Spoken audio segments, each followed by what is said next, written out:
আমরা কখনো প্রতিবাদ করেছি কি? কেউ আমরা প্রতিবাদ করিনি। এই কিছুদিন পূর্বে এই দুর্গাপুজোর সময় এই ছেলেটার বাড়ি হাওড়া জেলার শ্যামপুর থানার অন্তর্গত এলাকাতে বাড়ি। দুর্গাপূজাতে আপনারা অনেকেই খবরেও দেখেছেন, আমরা যার জন্য প্রত্যক্ষদর্শী এগুলো। দুর্গাপূজার মণ্ডপের ভেতরে নবীজির একটা ফটো টাঙানো হয়েছিল মণ্ডপের ভেতরে, আর তার জন্য আগুন জ্বলে গেল। তাদের নবীজিকে নাকি অপমান করা হয়েছে, মূর্তি ভাঙা হয়ে গেল, দুর্গা ঠাকুর ভাঙা হয়ে গেল, বিষাদের ছায়া, আগুন জ্বালিয়ে দিল। তাহলে আপনাদের ভগবানকে নিয়ে এত বড় একটা স্ক্যামিং চলছে, আপনারা কেউ প্রতিবাদ করেছেন? কিসের জন্য? হিন্দু বলে বলতে ভয় লাগে? পার্টির গন্ধ পান? হিন্দু, নিজেকে হিন্দু বলে পরিচয় দিতে কি পার্টি পার্টি মনে হয়? আমি পার্টি করছি কি মনে হয় আপনাদের? আমি এই কথাটা প্রত্যেক আসরে বলি, প্রত্যেক আসরে বলি, হিন্দু বলে বলতে কখনো লজ্জা করবেন না। কারণ স্বামী বিবেকানন্দ আমেরিকার শিকাগো শহরে প্রমাণ করে দিয়ে গিয়েছিলেন, তিনি বলেছিলেন গর্বের সঙ্গে বলো আমি হিন্দু। অহংকার, হিন্দু, হিন্দু ধর্ম আমাদের অহংকার, ভুলে যাবেন না। এই যে এই যে পেহেলগাঁওতে যে ঘটনা ঘটলো, কোনো পার্টি দেখে মারা হয়েছিল, গুলিবিদ্ধ করা হয়েছিল কোনো পার্টি দেখে? আপনারা যারা খবর পড়েছেন আপনারা ভালো করে জানেন, যারা খবর দেখেন ইউটিউবে আপনারা প্রত্যেকে জানেন, পার্টি দেখে মারা হয়েছে। কে টিএমসি করে, কে বিজেপি করে, কে কংগ্রেস করে, এগুলো দেখে মারা হয়েছে। তুমি হিন্দু? হ্যাঁ হিন্দু, সঙ্গে সঙ্গে হয়েছে তো, আপনারা প্রত্যেকে খবরে দেখেছেন। এখানে কোনো পার্টির গন্ধ দেখবেন না। আরে বাবা, বিজেপি কতদিন আগে এসছে? 100 বছর আগে বিজেপি এসছে, বিজেপির কথা ভুলে যান। কিন্তু আপনারা বাঁচতে গেলে হিন্দু, আপনারা সেটা পালন করুন, হিন্দুত্বের পালনটা করুন, যে পার্টিকে ইচ্ছা হয় আপনারা ভোট দিন, কিন্তু গর্বের সঙ্গে বলুন আমি হিন্দু। স্বামী বিবেকানন্দকে অপমান করার জন্য আমেরিকার শিকাগো শহরে বলা হয়েছিল।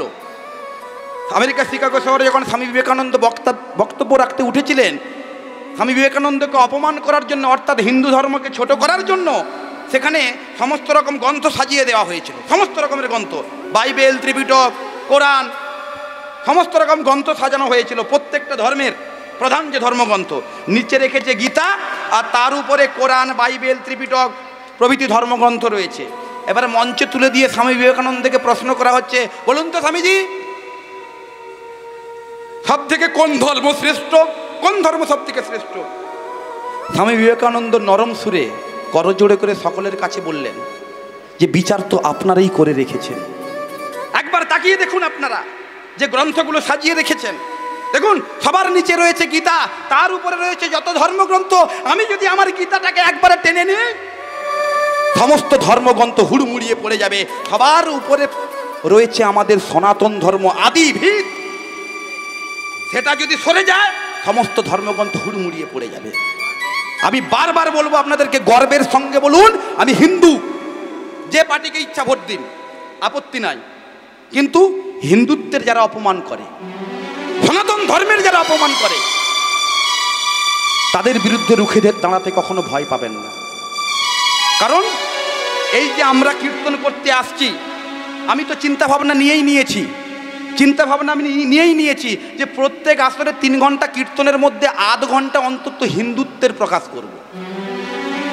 কারণ এই হিন্দুরা যদি আস্তে আস্তে খ্রিস্টান ধর্মে ট্রান্সফার হয়ে যায়, মুসলমান ধর্মে ট্রান্সফার হয়ে যায়, আমি কীর্তনটা কার কাছে করব? হিন্দুদেরকে বেঁচে থাকা জরুরি, তাই না? আমি আধ ঘন্টা করে হিন্দুত্বের প্রচার করব। কারণ হিন্দুরা যদি না বেঁচে থাকে, হিন্দুরা যদি না একত্রিত হয়, আমাদের কীর্তনও চলবে না, আর আপনাদের হরিহরিও চলবে না, ঠাকুর মন্দির থাকবে না। বাংলাদেশে কিছুদিন আগে কি ঘটে গেল? আপনারা গর্বের সঙ্গে বলুন। আর আমাদের হিন্দু ধর্মের উপরে যখনই আঘাত আসবে তখনই একত্রিত হয়ে, পার্টি দেখবেন না, একত্রিত হয়ে প্রোটেস্ট করুন, রুখে দাঁড়ান। আজ সেই ভগবান কৃষ্ণচন্দ্র 100 বৎসর নাই বৃন্দাবনে, শ্রীমতী রাধারানীর সঙ্গে এক মুহূর্তের জন্য দেখা হয়নি। কারণ পদাবলিতে বলেছে, কালী বলি কালা গেল মধুপুরে, সেকালেরও কত বাকি, আমার জৈবন সায়রে পড়িতেছে ভাটা, এখন আমি কি করি? কারণ কৃষ্ণ যেই কাল বলে চলে গেছে, আর কৃষ্ণ বৃন্দাবনে এক মুহূর্তের জন্য ফিরে আসেনি, এক মুহূর্তের জন্য। আজকে বিভিন্ন সমাজ মাধ্যমে আমাদের ধর্মকে ছোট করে দেখানোর চেষ্টা করা হচ্ছে, এগুলো ঠিক না।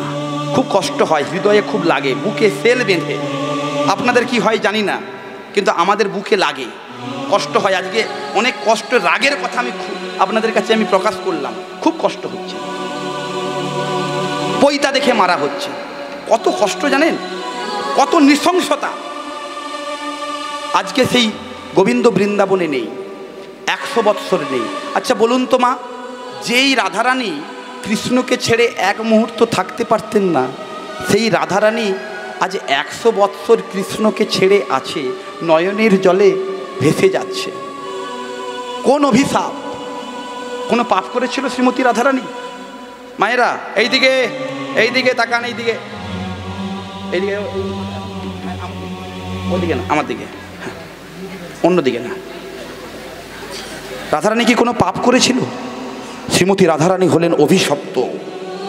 শ্রীমতী রাধারানী অভিশপ্ত হয়ে 100 বছর কৃষ্ণ শূন্য বৃন্দাবনে বসবাস করলেন। কোন অভিশাপ? সেটা এই যুগের নয়। আমাদের কটা যুগ মা? 4টা যুগ, সত্য, ত্রেতা, দ্বাপর, কলি। সত্য যুগের আগে একটা যুগ ছিল যেটা হলো অনাদি। আপনারা মায়েরা কৃষ্ণের ভজনা করেন, এখানে বাবারা কৃষ্ণের ভজনা করেন। কোন কৃষ্ণের ভজনা করেন জানেন? দ্বাপর যুগের কৃষ্ণ। আমরা যে কৃষ্ণের ভজনা করি, যে কৃষ্ণকে আমরা নামমালার মধ্যে আমরা বীজ মন্ত্রের সঙ্গে জপ করি, ক্লীং কৃষ্ণায় গোবিন্দায় গোপীজন বল্লভায় সাহা, যে কৃষ্ণের নাম আমরা করি, সেটা কিন্তু দ্বাপর যুগের কৃষ্ণ নয়। কোন যুগের? অনাদির আদির কৃষ্ণ। একটা শ্লোকে বলা হয়েছে, ঈশ্বর পরম কৃষ্ণ সচ্চিদানন্দ বিগ্রহ অনাদির আদি গোবিন্দ সর্ব কারণের কারণে কারণ। শাস্ত্রে বলছে ঈশ্বর পরম কৃষ্ণ সচ্চিদানন্দ বিগ্রহ অনাদির আদি। বলেনি তো দ্বাপর যুগের কৃষ্ণ। অনাদির আদি কোনটা? মায়েরা খুব মন দিয়ে শুনুন। এই পৃথিবীতে তখন ঘর বাড়ি, গাছপালা, পশু পাখি, জন্তু জানোয়ার, মানুষের কোনো প্রাণের সঞ্চার ছিল না। সমগ্র পৃথিবী ছিল জলমগ্ন অবস্থা। আর সেই জলমগ্ন অবস্থায় জলের ভোটপত্র, মানে জলের যে ভুটকানি হয়, ওই বুঝকানি, ওই ভোটপত্রের উপরে ভেসেছিলেন আমার প্রাণ গোবিন্দ। তিনি ভাবলেন যে আমি একা থেকে কখনো লীলা আস্বাদন করতে পারবো না। লীলা আস্বাদন করতে গেলে আমার সহকারী চাই। শ্রীমতী রাধারানীকে সৃষ্টি করলেন প্রাণ গোবিন্দে নিজের বাম অঙ্গ থেকে। গঙ্গার উৎপত্তি করলেন নিজের বৃদ্ধাঙ্গুলি থেকে। অন্যান্য সখীদের সৃষ্টি করলেন, অন্যান্য সখাদের সৃষ্টি করলেন। ললিতা, বিশাখা, চিত্রা, চম্পকলতিকা সকলকেই ভগবান শ্রীকৃষ্ণ সৃষ্টি করলেন। বিরজাকেও সৃষ্টি করলেন। আর বিরজাকে সৃষ্টি করে বিরজার মনোবাসনা পূর্ণ করার জন্য বিরজার কুঞ্জে গেলেন প্রাণ গোবিন্দ। দাড়ি রেখে গেলেন শ্রীরাম সখাকে, শ্রীরাম তুই থাকবি দাড়ি। আর যেই এই কক্ষের ভেতরে, এই কুটিরের ভেতরে, কুঞ্জের মধ্যে যে প্রবেশ করতে যাবে, কাউকে প্রবেশ করতে দিবি না। শ্রীরাম রইল দাড়ি, দ্বার রক্ষক, আর ভেতরে ঢুকেছে প্রাণ গোবিন্দ বিরজার কুঞ্জে। আর এমন সময় প্রাণ গোবিন্দ নিজের লীলা প্রকাশ করার জন্য নিজের অঙ্গগন্ধ আকাশে বাতাসে ছড়িয়ে দিলেন। চারিদিকে কৃষ্ণের অঙ্গগন্ধ ঘুরছে, ঘুরতে ঘুরতে ঘুরতে ঘুরতে অঙ্গগন্ধ শ্রীমতী রাধারানীর যেই না নাসিকাতে প্রবেশ করেছে, প্রাণ গোবিন্দকে খোঁজার জন্য চারিদিকে খুঁজতে খুঁজতে খুঁজতে খুঁজতে খুঁজতে খুঁজতে শ্রীমতী রাধারানী উপস্থিত হলেন বিরজার কুঞ্জে। বিরজার কুঞ্জে এসে দেখে শ্রীরাম সখা, শ্রীরাম আমার প্রাণবধূকে তুমি দেখেছো? আমার কৃষ্ণকে তুমি দেখেছো? শ্রীরাম এক কথাই বলে দিলেন, আমি জানি না। কারণ কথাই আছে, জানিনি শুনিনি নাইক ঘরে, 3 কথায় দেবতাও ঘরে, আমি জানি না। সঙ্গে সঙ্গে শ্রীমতী রাধারানী বলে উঠল, তুমি যখন জানো না তাহলে দ্বারটা ছেড়ে দাও, আমি কক্ষের ভিতরে ঢুকে আমি দেখে নেব আমার প্রাণবধূ আছে কিনা। শ্রীরাম সখা বলে উঠল, আমি দ্বার ছাড়তে বাধ্য নই, কারণ আমি আজ্ঞা দিয়েছি, আমি কথা দিয়েছি যে আমি দ্বার রক্ষা করব, আমি কাউকেই দ্বার ছাড়তে পারবো না। শ্রীমতী রাধারানীকে যখন দ্বার ছাড়লেন না, শ্রীমতী রাধারানীর সঙ্গে শ্রীরামের বাগবিতণ্ডার মধ্যে সঙ্গে সঙ্গে শ্রীমতী রাধারানী শ্রীরামকে অভিশাপ দিয়ে বলছিলেন, শ্রীরাম তুমি আমার সঙ্গে যে আচরণ করলে, যে অসুর বৃত্তি মনোভাব দেখালে, আমি তোমাকে অভিশাপ দিলাম, আগত দাপর যুগে তুমি অসুর কুলে জন্ম নেবে, তোমার নাম হবে সংখ্যাসুর।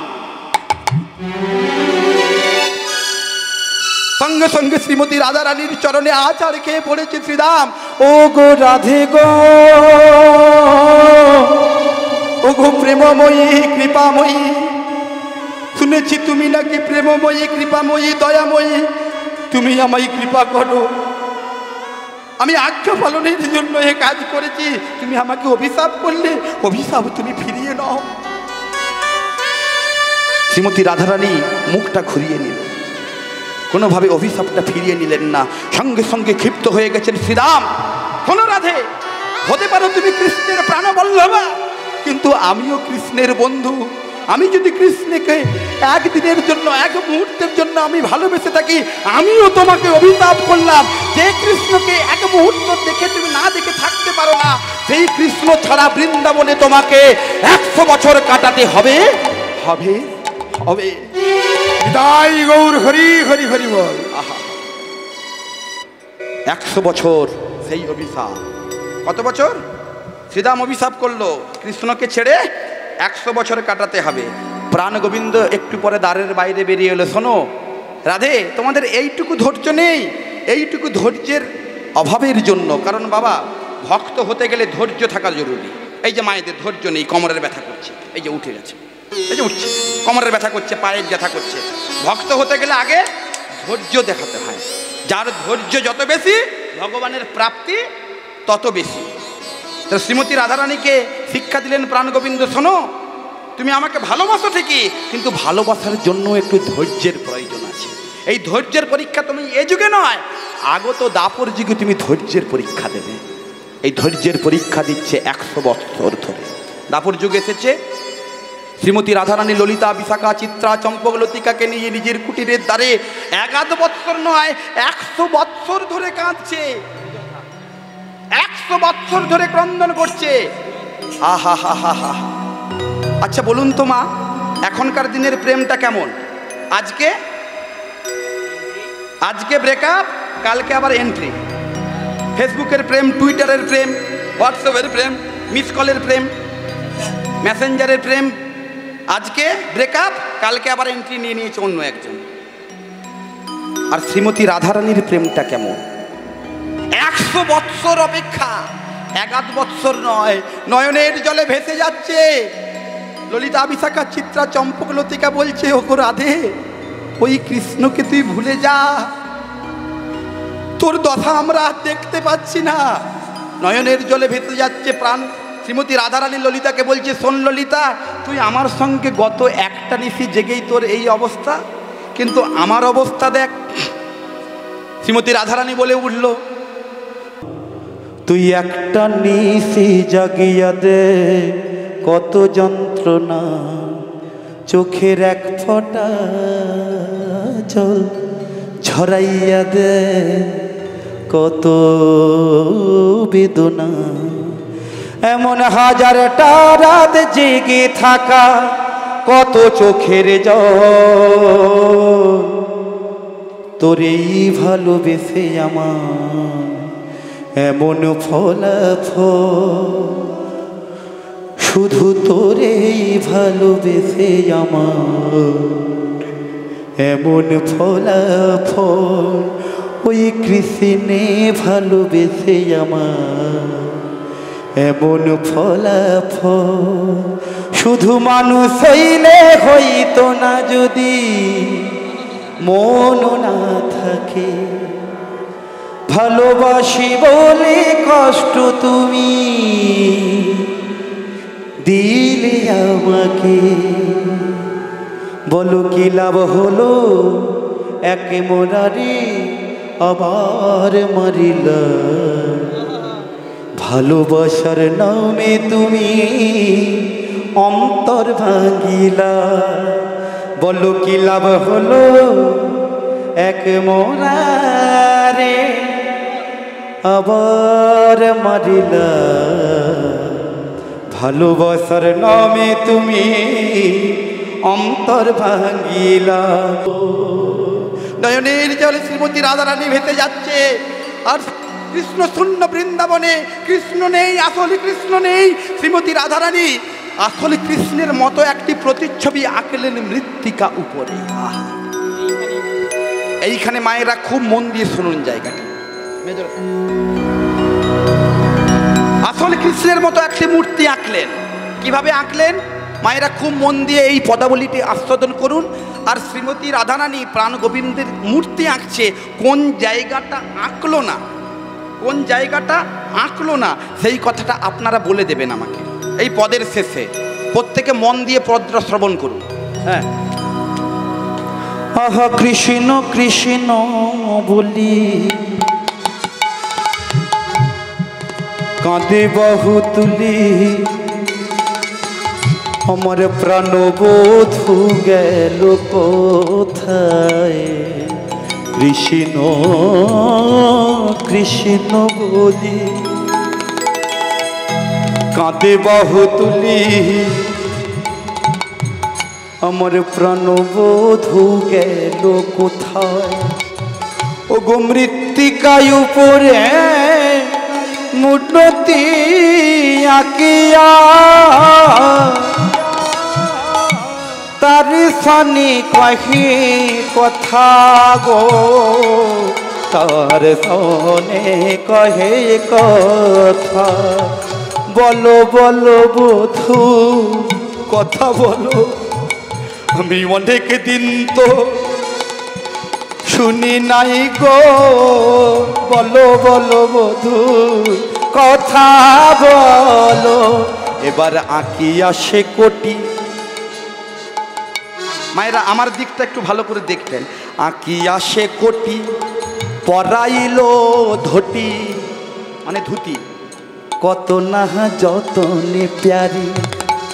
এবার নাভি সরোবর আঁকিল তার পর, নাভি সরোবর আঁকিল তার পর, কত না যত্ন করি, কত না যত্ন করি।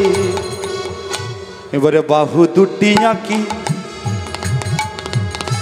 ছলো ছলো আঁখি, মুরলি দিল সে করে। এবারে কম্বু কণ্ঠ কিবা অপরূপ শোভা। ভক্তমণ্ডলী ভক্তিমতী মা, কণ্ঠ মানে বুঝলাম, কিন্তু কম্বু কণ্ঠ মানে কি বুঝতে পেরেছেন? পারেননি? মায়েরা শঙ্খধ্বনি করেন তো, হ্যাঁ, ওই শঙ্খধ্বনি যে দিক থেকে করেন শাঁখের মুখের দিকটা দেখবেন থাককে থাক সাজানো থাকে। আর এখানেই দেখবেন অনেক মায়েদের মধ্যে বা অনেক বাবাদের মধ্যে গলাতে একটা ভাঁজ থাকে, থাককে থাক দুটো তিনটে করে ভাঁজ থাকে। দেখেছেন এরকম? দেখেছেন না? এইটাকে বলা হচ্ছে কম্বু কণ্ঠ। কম্বু কণ্ঠ কিবা অপরূপ শোভা, বদন আঁকিল পরে গো, বদন আঁকিল পরে। ভক্তমণ্ডলী ভক্তিমতী মা, আঁকা সম্পন্ন হয়েছে। বলুন তো শ্রীমতী রাধারানী প্রাণ গোবিন্দের কোন অঙ্গটা আঁকলো না?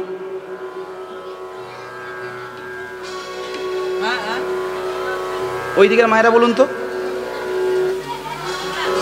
গরম লাগছে নাকি? চরণ আঁকে ঠিক। তখন ললিতা বিশাখা চিত্রা চম্পক লতিকা বলছে, ও গো রাধে গো, তুই তো আমার প্রাণ গোবিন্দের সর্বাঙ্গ আঁকলি, তুই কেন চরণ আঁকলি না? তখন নয়নের জলে কেঁদে কেঁদে আমার রাধারানী বলে, ওরে ললিতা, ওরে বিশাখা চিত্রা চম্পক লতিকা, তোরা শোন, আমার প্রাণ গোবিন্দের চরণে ছিল বলে সে আমায় ছেড়ে, তার প্রেমময়ীকে ছেড়ে এই সাধের বৃন্দাবন ছেড়ে চিরতরের মতো চলে গেছে। আমি যদি এই মৃত্তিকা মূর্তির চরণে কেঁদি, সেও যদি আমায় ছেড়ে চিরতরে চলে যায়, আমি কারে নিয়ে বাঁচব? আমি তাই তো চরণ আঁকি নাই, সে যদি আমায় ছেড়ে চলে যায় গো, আমি তাই তো চরণ আঁকি নাই। সে যদি আমায় ছেড়ে চলে যায় রে, আমি তাই তো চরণ আঁকি নাই। এবারে মুখে মুখ দিয়া